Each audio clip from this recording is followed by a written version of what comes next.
it if you like. That'd be good. Yeah. Okay. Hello, everyone. Hi again, everyone. So welcome again to our Facebook Live and also our Zoom webinar. We're here again with Dr. Esther Briganti. She's an endocrinologist with a private practice both in Melbourne and with an interest in hormone-related problems, which commonly occur in thalassemia, including diabetes, osteoporosis, and infertility. She holds an adjunct position at Monash University in the School of Public Health and is currently undertaking research in the knowledge and concern of women and men with thalassemia in regards to fertility and pregnancy. We're also joined by Hannah Matheson, who is a medical student from Monash University, and she's currently completing her research year on thalassemia and fertility and pregnancy. So today, Esther will be talking to us about some issues surrounding fertility and people with thalassemia. So without further ado, I'll leave it to Esther to give a short presentation. Thank you, Sam. So thank you for all for joining in. And so tonight's talk is really just perhaps to give some patient information, things that you may already know or that you're keen to know. Part of this is in the hope that we can get you interested in undertaking a fairly brief survey, about 15 minutes, 20 minutes tops, and Hannah will discuss that at the end of the talk. We'll follow on with questions if anyone has any questions as well. So, and I just want to also let you know, as a sign of gratitude, there are 10 $100 Visa card vouchers for people who complete the survey. So please do log in and complete the survey. We're trying to get as many people as possible interested to get your feedback about the sorts of information that you would like to know in any development of information brochures. So I'll move straight into the talk. So what you need to know about fertility, pregnancy, and thalassemia, and we're afraid to ask, that's what I should have called it. So this talk is all about achieving this, lots and lots of healthy babies. And obviously to have a healthy baby, you need to have a healthy pregnancy. And to have a healthy pregnancy, you need to have a healthy egg and healthy sperm. And there's a whole lot of things about thalassemia which can affect all of those stages and all those necessary factors in having a healthy pregnancy. And that's for men and women.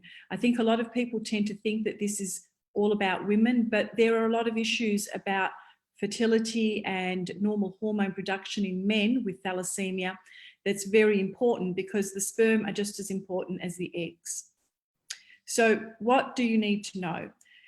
So basically, to have good fertility, healthy fertility, and to have a healthy pregnancy, everyone needs to have normal growth and normal development from puberty until adulthood.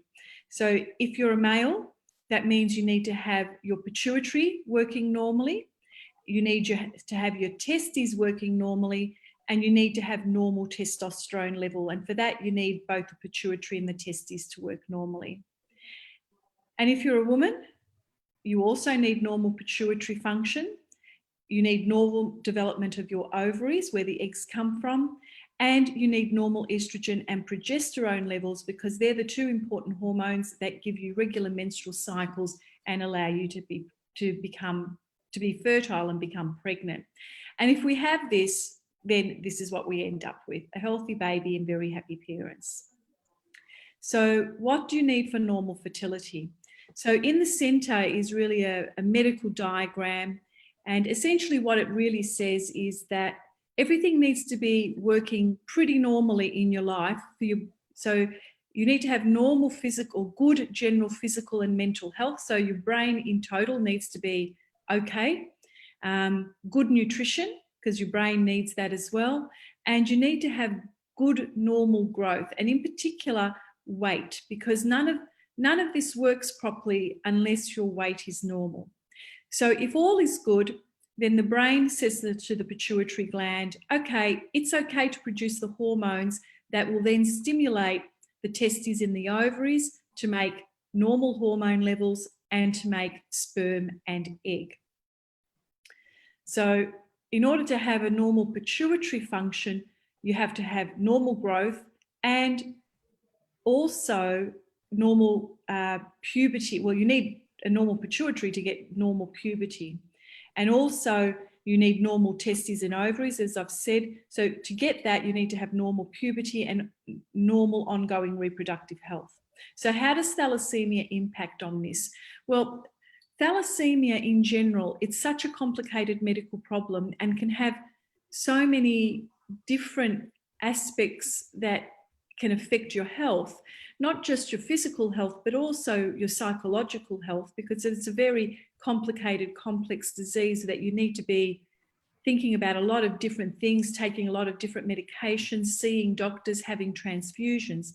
So that's the psychology part of it. But you also need good physical health. And you can't have good physical health if you have anemia, if you have complications related to iron depositing in the tissues around the body because of inadequate chelation. And the side effects that can occur from too much iron in various tissues can also impact on fertility.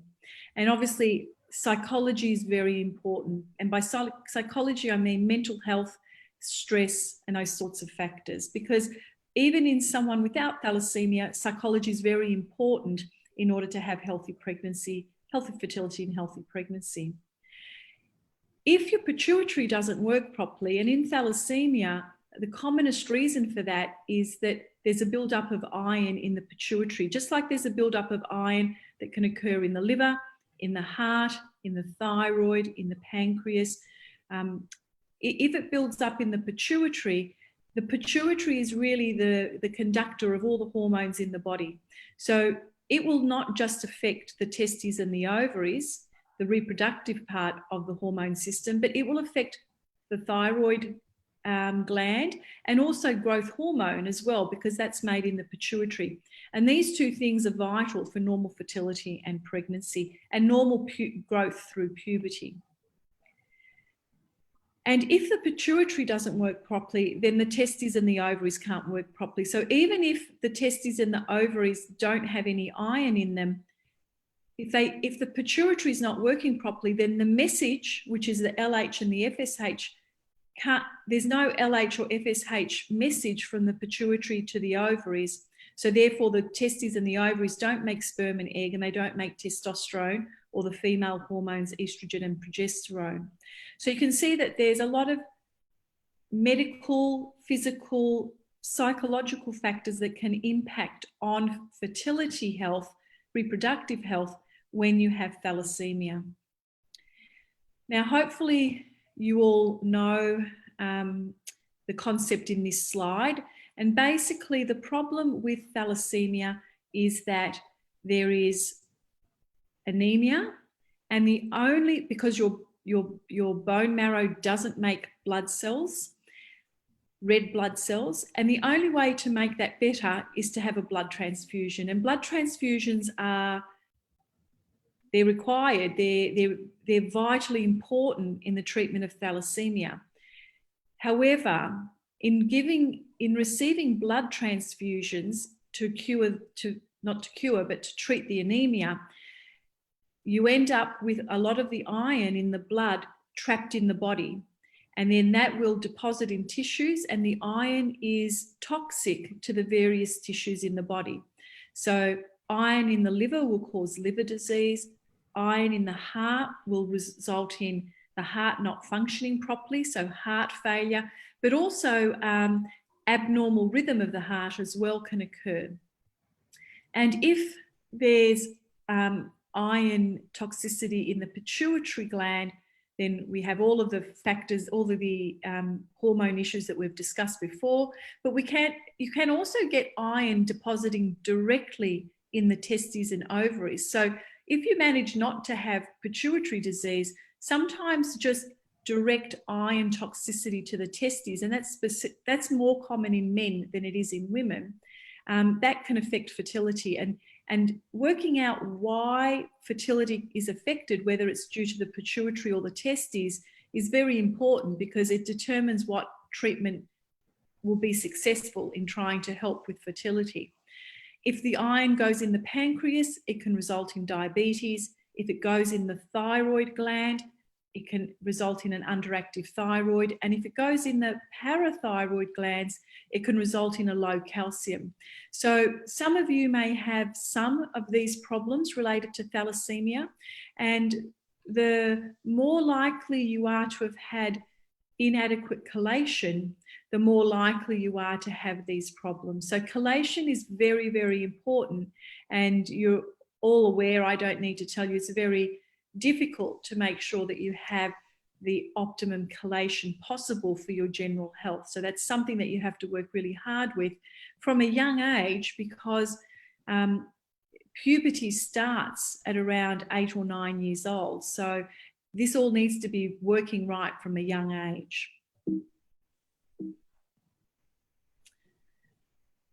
So how to optimize fertility? So as I've already said, it's really important to have good thalassemia control from as young an age as possible. And if that can be achieved, and there's enough transfusions given to avoid anemia, and then there's enough chelation to deal with that excess iron, then you're already a long way there in ensuring that you don't have iron-related damage to the organs that become important for not just your general health, but for fertility and pregnancy. And then, like everyone else, whether you have thalassemia or not, healthy diet and regular exercise is very important. Not drinking excess amounts of alcohol, not smoking, not using other illicit drugs that can affect your general health. It can affect either your liver or your heart specifically, or just really your health in general, your psychology and mental health. But if you've already encountered some of these problems already, and there's not too much you can do about the past, you can only really deal with the present and the future, then we have a lot of medical techniques that can help both men and women with thalassemia who have infertility. And there's a whole variety of different techniques, and they're listed in the orange box. I think the details aren't important, but each of them will have their place. So not everyone gets treated in the same way. It depends on what type of problem you have in terms of your fertility or infertility that will determine what treatment can be offered. So what do you need to know before you get pregnant? So there's lots and lots and lots. So listen, and we'll go through them all. So make sure that you plan your pregnancy. And this is for men as well as women, but obviously for women, it's very important. So why do you need to plan your pregnancy? Well, you need to plan your pregnancy because we want to make sure that your thalassemia medical care is as close to 100% as possible in order to reduce the medical problems that can occur with the baby and with the pregnancy. But there's also factors in terms of so in order to plan your pregnancy, you need to have effective contraception. And I shouldn't miss this because it's something that's missed by a lot of doctors, and especially when you have a chronic disease. And, you know, you may have heard about other people with thalassemia that had difficulties getting pregnant, and that people with thalassemia are often infertile. You might assume that you can't get pregnant, or you can't cause a pregnancy if you're a male, but that's not necessarily the case. So if you're not using contraception, you can't plan your pregnancy, and therefore you can't plan your medical care to make sure that you're as healthy as can be before your pregnancy. And how healthy you need to be depends on your health issues. So if you have heart and liver disease before you get pregnant, there's a lot of medical things that need to be done before pregnancy, because they're very important, potentially important complications that can occur in pregnancy.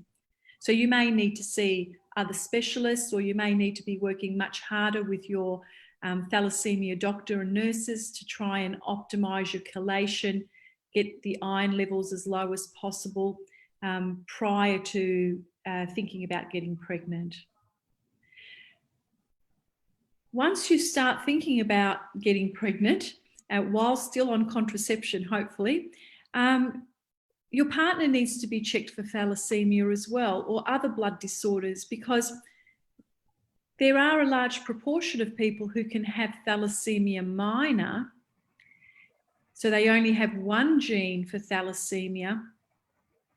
And they don't have thalassemia major. They don't need transfusions. They don't need chelation. But if their sperm or egg comes from genes that have the thalassemia, that have thalassemia, then it is possible that the baby might end up with thalassemia major. So, and there are also other blood disorders, what we call hemoglobinopathies, that aren't necessarily beta thalassemia, but are other types of blood disorders which can affect the blood production of the baby. So it is very important that your partner is checked, and it's just a simple blood test as to whether they might have a blood disorder, what's called a hemoglobinopathy. Because if they do, for a male, they may need to do special IVF techniques so that they can pick out the sperm that does not have thalassemia gene. They might need to, the couple may need to use donor sperm, or IVF can occur and the embryo that comes from the IVF treatment can be checked for thalassemia before it's implanted back in the woman.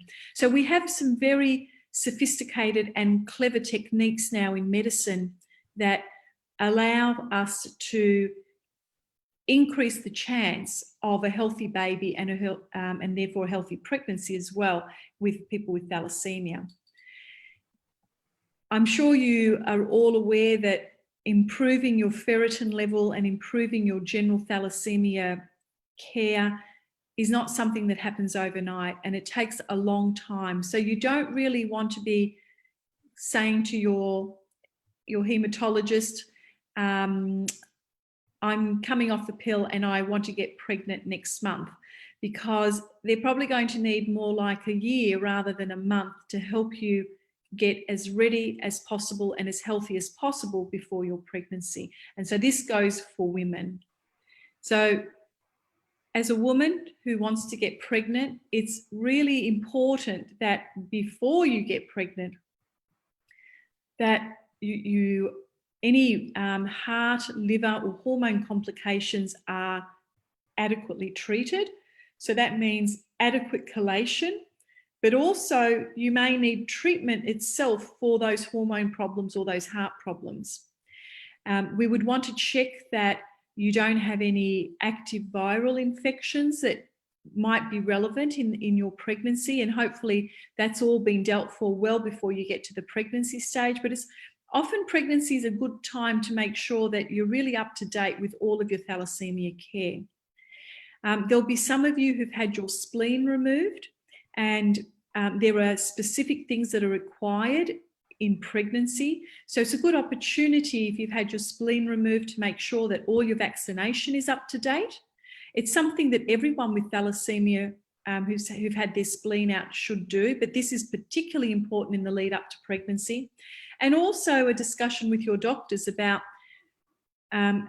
your antibiotic prevention treatment. Now, some of you might be on daily treatment, but some of you might just have emergency supplies at home, and that might change in pregnancy. So there's a lot of things that need to be discussed, and hopefully your doctors know all the things that need discussing, but it's always good that you know, and you can make sure that you can tick them off your list, that everything that needs to be addressed has been addressed with your doctors. So again, as I've said before, these things don't happen overnight. And so that's why it's important for you to plan when you're going to get pregnant. But obviously you need to plan that with the various doctors that you're seeing and with the thalassemia nurse who's obviously a very important part of your management. So as I've already said, it's really important that that anemia is managed as best as possible, because pregnancy itself causes the hemoglobin level to drop. So transfusions will need to continue often in pregnancy. And during pregnancy, you often, or you definitely can't have chelation treatment at the early parts of pregnancy, but generally it's said that we want to try and avoid chelation in pregnancy for as long as possible into the pregnancy. So we want as little iron as possible in the liver and the heart, the lowest possible ferritin level, and any other problems such as diabetes or thyroid problems or calcium problems are dealt with before getting pregnant. Not once you find out and then there's a mad hurry and lots of stress trying to sort all these things out in a week, when really it often takes up to 6 to 12 months to sort these things out. So when you're ready to get pregnant, there's a few things you need to do. So for women, you need to start. So this is a little bit different to women otherwise who are getting pregnant, but can be similar to, let's say, women with type 1 diabetes getting pregnant, that you need a high dose of folate.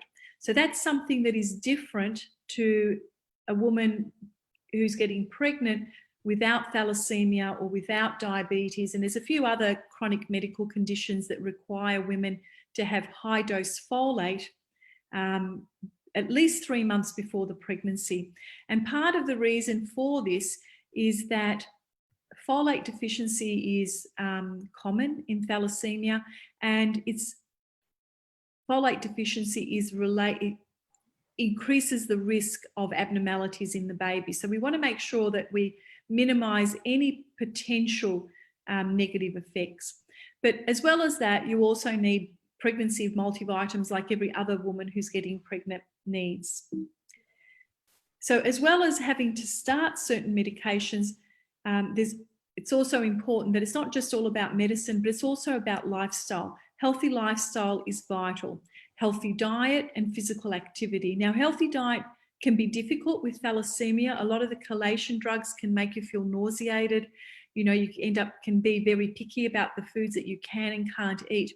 But if you're not sure what healthy eating is for pregnancy, then it would be worth asking for a referral to your hospital dietitian to give you a good idea about how you should be eating to ensure that you're getting good nutrition for pregnancy. It's vital that any of you who are smoking stop smoking. I mean, you should be stopping smoking anyway, but pregnancy would be a time where it's absolutely 100% vital that you stop smoking. And you need to be stopping all alcohol as well. There is really no safe level of alcohol for women who are wanting to get pregnant and who are pregnant. So really it's no alcohol. For a lot of women with thalassemia who become pregnant, you'll need lots and lots of tender loving care. You'll be seeing lots of specialists, but you'll be seeing extra special specialists. So you might be seeing fertility specialists. You'll be seeing special endocrine obstetric medicine doctors. You probably might need to see a heart specialist, maybe even a liver specialist. You'll be seeing a lot more of your hematologist and your thalassemia nurse as well. So lots of extra work and extra visits comes with making sure that we can all help to give you as healthy a pregnancy as possible. So there are certain complications that occur in thalassemia because of iron toxicity that's absolutely vital we get treated in pregnancy, because they can have negative effects on the pregnancy. And these are an underactive thyroid, diabetes, and low calcium levels. So many of you will have an underactive thyroid and be on thyroxine. Well, the dose needs to be adjusted in pregnancy. Hopefully there are not a lot of you with diabetes, but if you do, diabetes in itself is a really complex problem to manage in pregnancy. So you'll definitely be seeing all the extra specialists if you have diabetes going into a pregnancy. But if you don't have diabetes, it's more common for you to develop diabetes in pregnancy compared to women without thalassemia. So you'll often be tested for diabetes early in the pregnancy rather than waiting until 26 to 28 weeks, which is the normal practice for pregnant women. And low calcium level needs to be treated, and often by a specialist, because it can be quite tricky in pregnancy. And as I've already said, liver and heart problems usually are the main things that get you into most difficulty in pregnancy. So if you start with liver and heart problems, you definitely will be seeing liver and heart specialists during your pregnancy. As I've already mentioned, chelation treatment needs to be ceased definitely in the first 3 months, and preferably in the first half of pregnancy. But if it's absolutely necessary, it can be restarted later in pregnancy. And so in order for your doctors to know whether you do or don't need restarting of chelation therapy, you obviously need to be very closely monitored in pregnancy.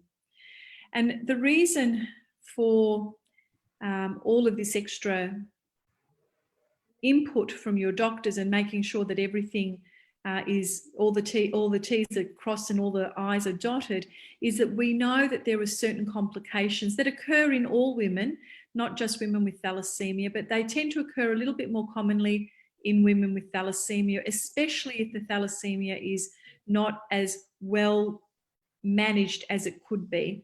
And these include miscarriage early in the pregnancy, inadequate growth of the baby, and this can be particularly a problem if there's liver or heart problems, and also if there's poorly controlled diabetes. Early delivery is also more common.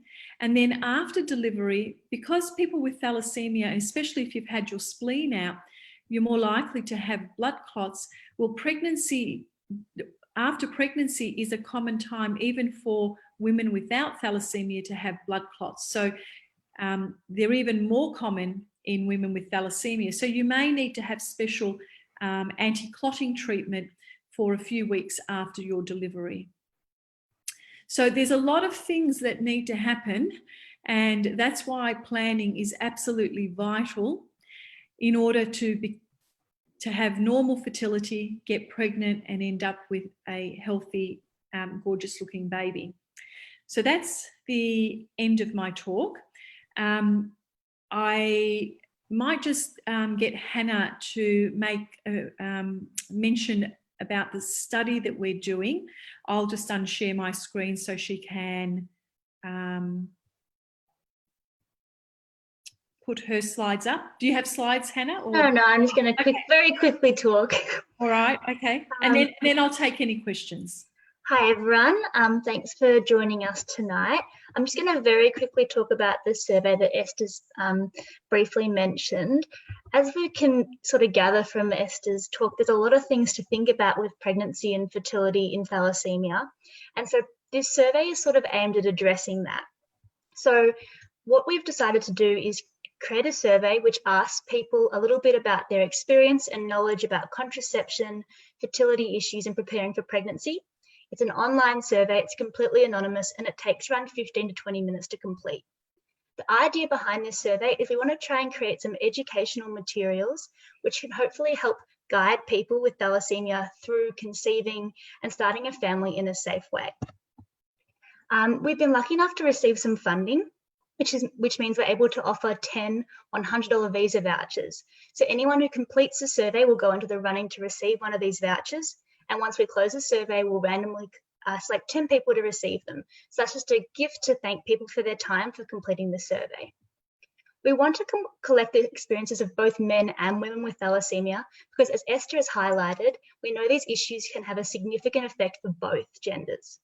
We'd love to have as many people as possible fill out the survey, because the more people we have fill out this survey, the better these educational materials we can that we want to make can be.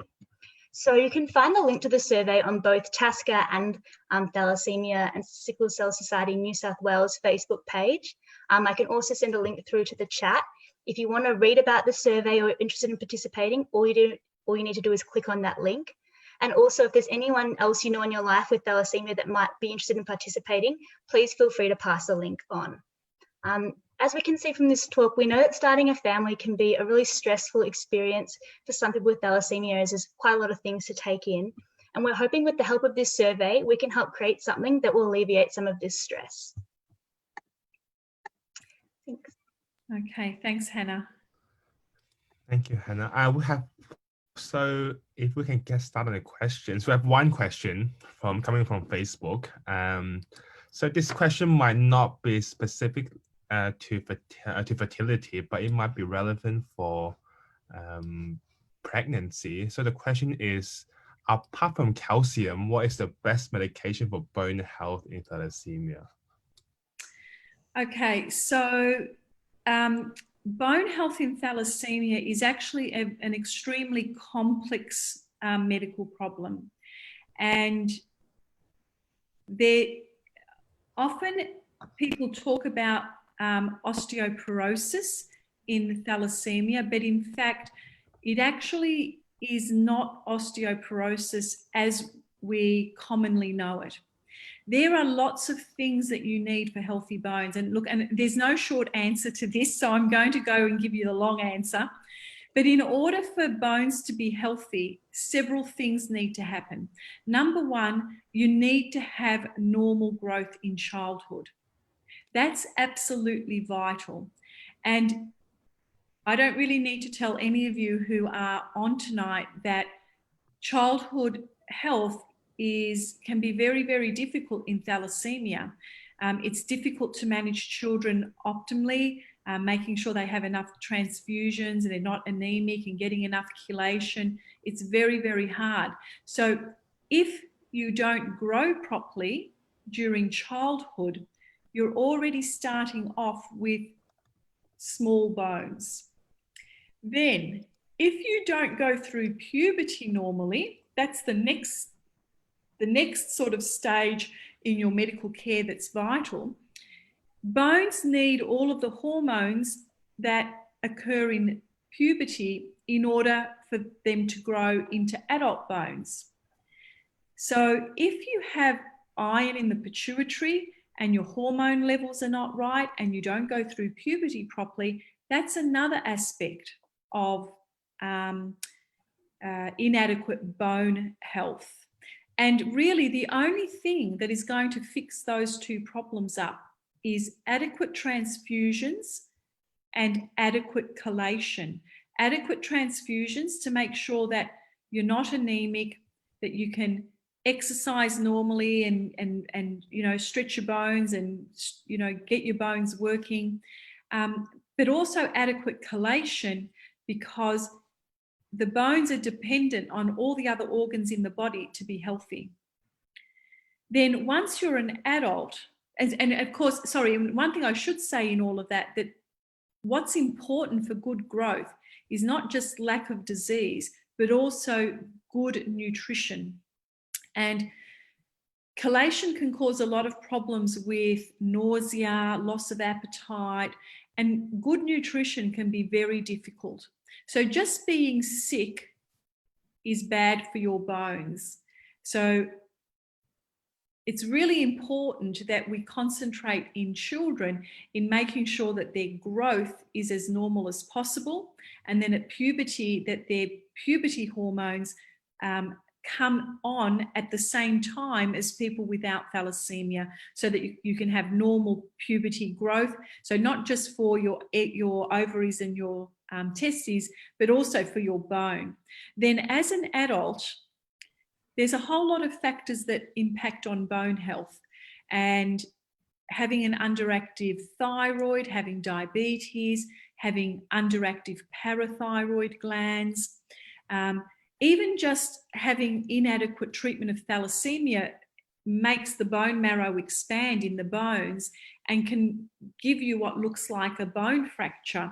So the bone disease in thalassemia is very, very complex, and it's not going to get better just with vitamin D, although vitamin D is very, very important, but general nutrition is important. So the answer to that question depends on if you're asking me when you're 5 years old, 10 years old, 20 years old, or 50 years old?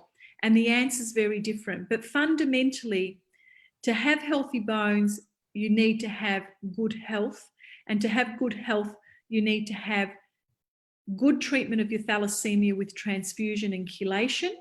And then you have to have good treatment of any complications that you have, such as liver disease, heart disease, diabetes, thyroid disease, etc.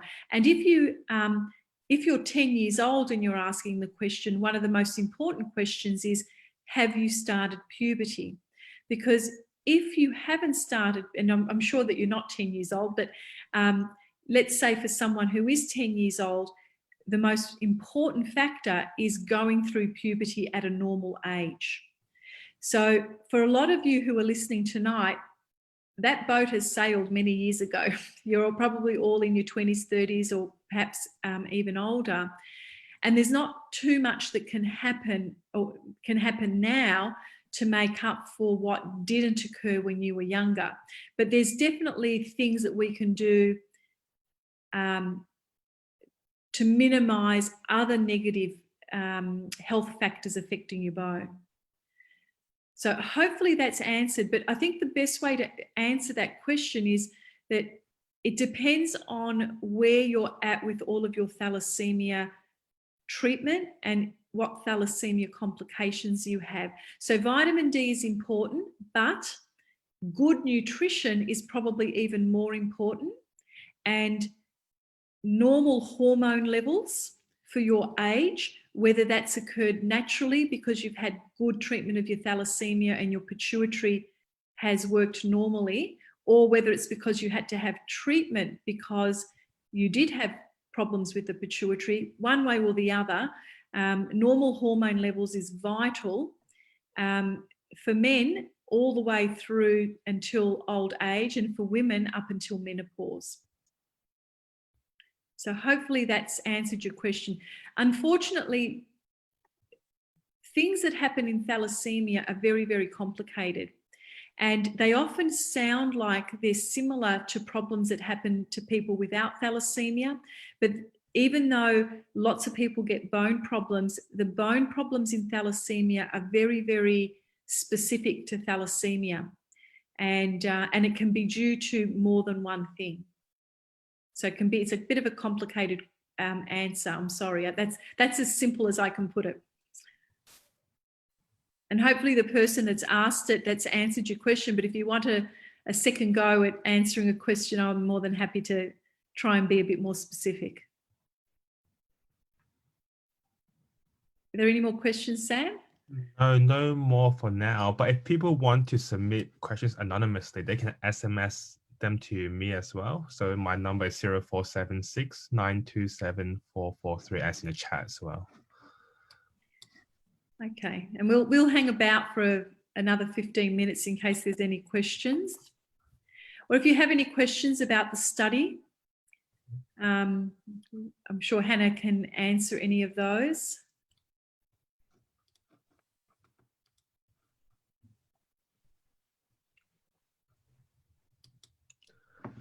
So for people in Zoom, you can also unmute yourself if you like to ask questions directly. That's also an option.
Maybe a question for Hannah. What's the deadline for people to participate in the survey?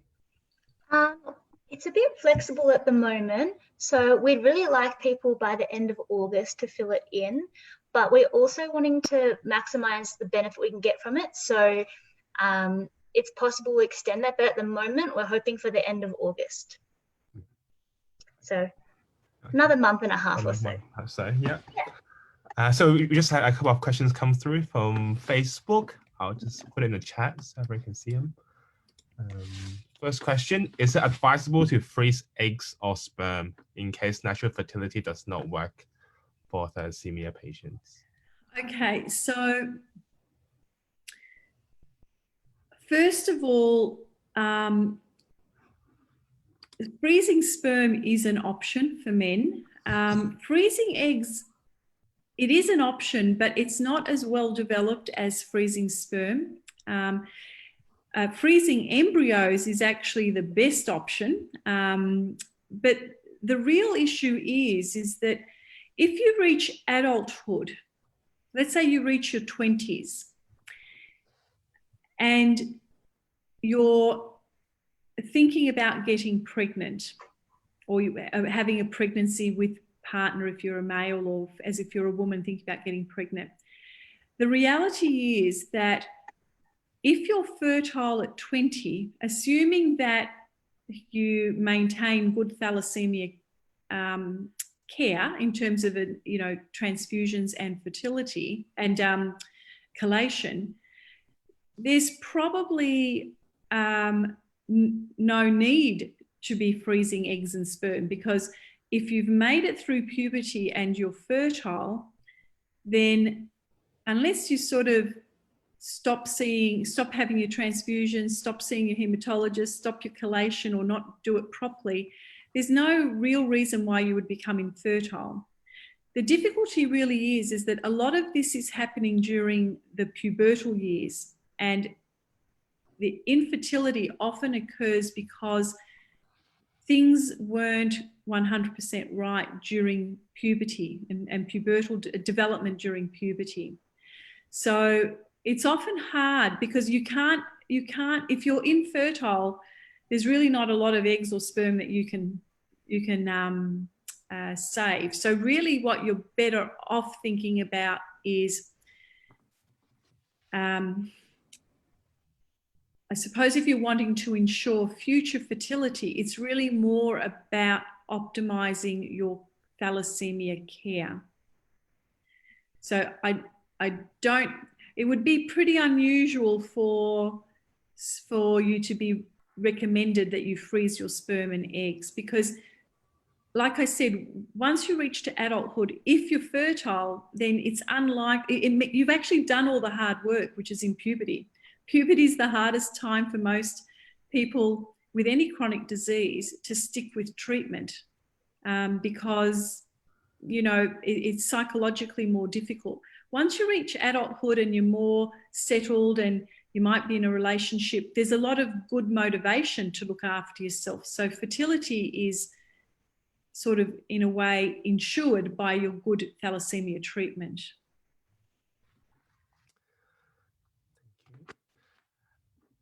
And another question coming through from Facebook, and going back to, I guess, your point about partner testing, what are the risks in terms of having children if the mother has thalassemia? Is it possible for the children to have a normal baby?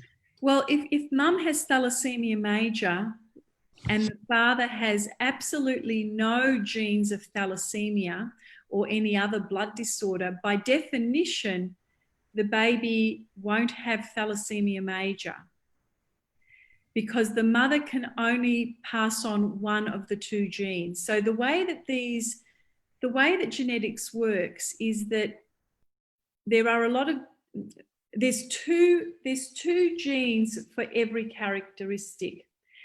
And so the mother has two genes and the father has two genes. And when in the egg, they're going to have one of the two. And so one egg is going to join up with one sperm. So the worst that a mother with thalassemia can do is that all of her children will have thalassemia minor if her partner has no thalassemia at all. If her partner has thalassemia minor, it means that one of the two genes, and this is, I'm being very simplistic here, one of the two genes is thalassemia, is going to cause thalassemia if it's linked up with another thalassemia gene, because you need two thalassemia genes to cause thalassemia major. So therefore, if you're a woman and you have thalassemia major and your partner has thalassemia minor, then you have a 50% chance that each baby is going to have thalassemia major. And that's why it's really important that the partners should be checked. So if that's male partners of women with thalassemia and female partners of men with thalassemia. Because a lot of the times there are a lot of people who have thalassemia minor and they don't know about it. So unless you do the test, you don't know. And especially if you are marrying within your own ethnic group, there are obviously thalassemia major is more common in certain ethnic groups, certain geographical areas. So if you're marrying someone or having children with someone from your country, from around your country of origin, their chance of thalassemia is higher than if you're marrying someone from an area that is not known to have the thalassemia gene common in the population. So yes, it is possible for a mum with thalassemia major who's needing transfusions and chelation. It is possible for her to have a perfectly healthy baby without thalassemia, but it's dependent on knowing whether the father of the baby has any thalassemia genes. And actually it's a bit more complicated than that, because it could also making sure that they don't have any genes for other blood disorders like thalassemia alpha or sickle cell anemia, because that can cause unusual types of thalassemia in the baby. So part of the planning is have the partner checked out. Very, very important. Because if they do have thalassemia minor, there are lots of medical techniques for us to avoid the egg or the sperm that's got the thalassemia gene. We're very clever in medicine now, especially in fertility. They have lots of really clever ways of making sure that we pick the healthy eggs and the healthy sperm and the healthy embryos.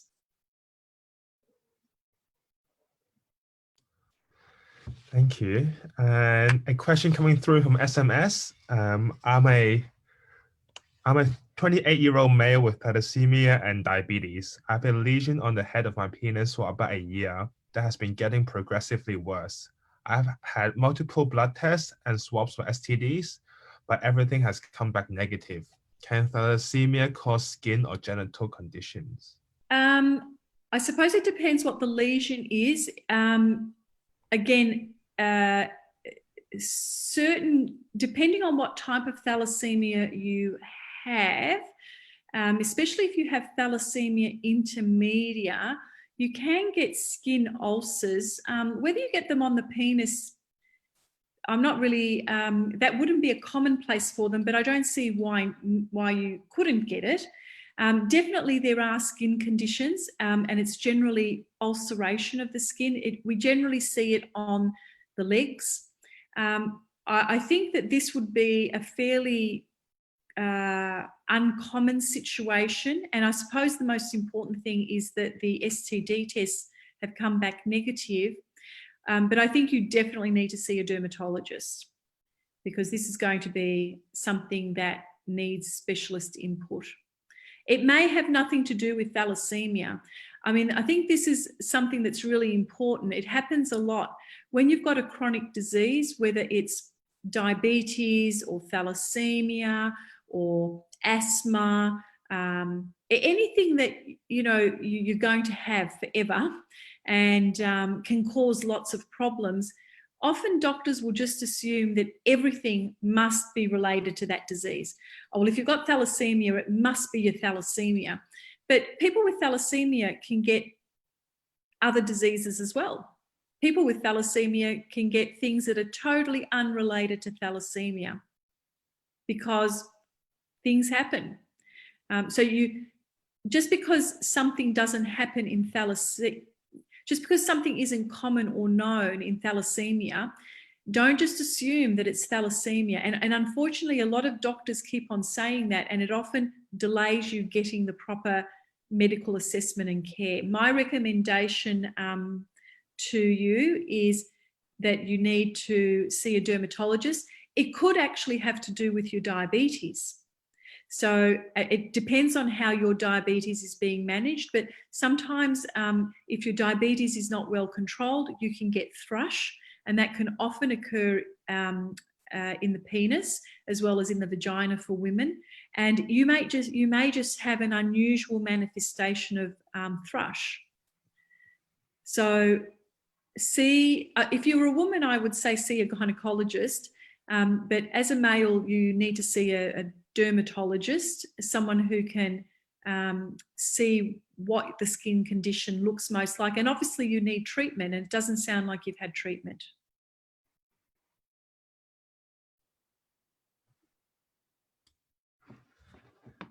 Thank you, Esther. And those are the only questions we have so far. So if you have any more questions, please keep posting them through.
You might have depleted all questions.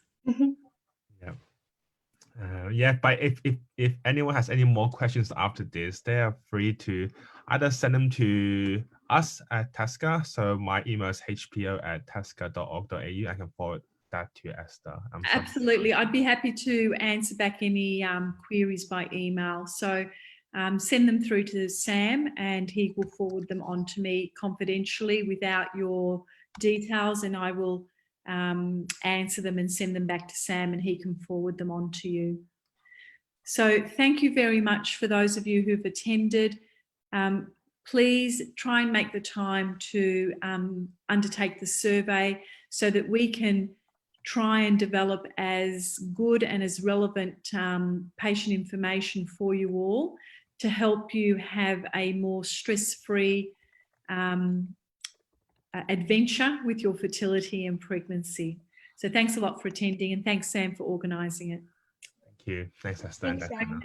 See you later. See you. Bye.